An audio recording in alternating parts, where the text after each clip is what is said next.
السلام عليكم ورحمة الله وبركاته. قالت لي وهي متضايقة جدا، ابني عنده 4 سنين وقال لي يلا بينا نلعب. وأول ما بدأ يلعب معايا أنا اتصدمت، لقيته بيلعب لعب جنسي وما ينفعش طفل في سنه يبقى عارف حاجة زي كده، وبيعمل حركات فيها تقليد بتاعت ناس كبيرة. أنا من يومها وأنا قرفانة من ابني، وحاسة إن هو عايش معايا في البيت متحرش صغير.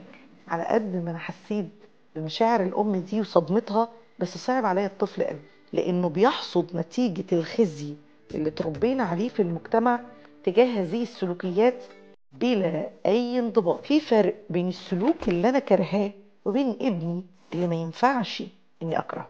الام عملته ده او اللي حصل عندها اسمه خزي، والخزي ده ناتج من الحاجز النفسي اللي اتربينا عليه كلنا في المجتمع تجاه اي شيء جنسي، حتى ولو كان شيء طبيعي منضبط. فكرة ان الام لو وصل لها ده او المربي لو وصل له ده تجاه اي سلوك الطفل او المراهق ممكن يعمله، هو مش هيعرف يساعده.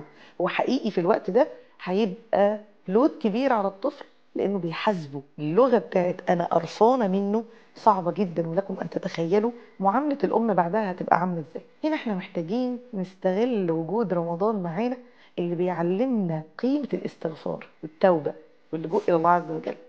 فمحتاجين نتعلم ونعلم ولادنا ان مفيش حد فينا كبير على الغلط، فلما نغلط نرجع. كل ابن ادم خطاء وخير الخطائين التوابون. دي نقطة مهمة قوي، عشان انا ابني مش معصوم، فيوم ما يغلط انا معايا سلاح حماية اسمه يلا نستغفر، يلا نتوب، يلا ندعي ربنا انه يساعدنا، يلا نتصدق عشان نداوي سلوك مش قادرين نقلع عنه. الحاجات دي هتزرع في نفوس اولادنا الامل ان انا يجي مني، وان انا لسه فيا خير.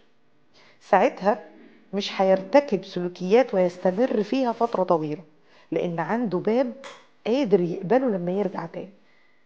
تعالوا نستغل رمضان في الدعاء والاستغفار والتوبة عشان نعلم ولادنا ان احنا بني ادمين وفينا حتة بشرية بتغلط، بس لما نغلط لازم نرجع.